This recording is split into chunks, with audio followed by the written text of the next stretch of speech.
susunod na programa ay rated PG. Patnubay at gabay ng magulang ay kailangan sa mga batang manonood.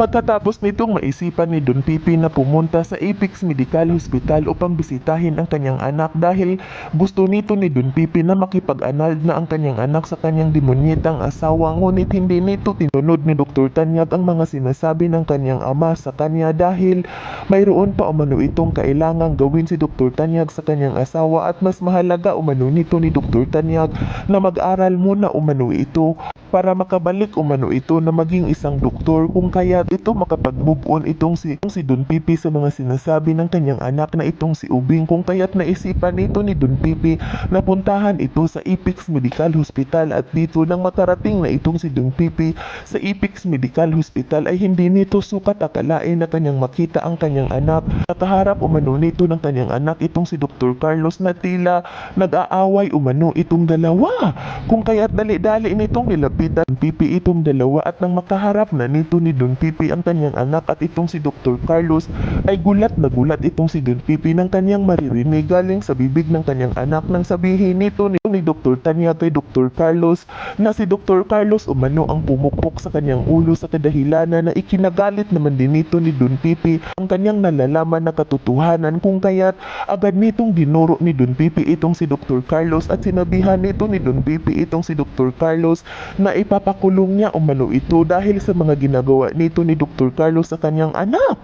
Kung kaya't ikinagulat naman din nito ni Dr. Carlos ang kanyang naririnig galing sa bibig ni Don Pipi dahil hindi naman umano nagsalita itong si Dr. Tanyag sa kanya na ipapakulong. Ngunit bakit umano mangingialam itong kanyang ama na itong si Don Pipi at siya pa umano ang may gana na ipapakulong itong si Dr. Carlos, kung kaya't agad nitong sinabihan ni Dr. Carlos na kulang umano ang kanilang ebidensya dahil hindi naman umano totoo ang mga ipinakita ni Dr. Tanyag sa kanya dahil isa lamang umano itong edited upang sirain umano ang buhay ni Dr. Carlos.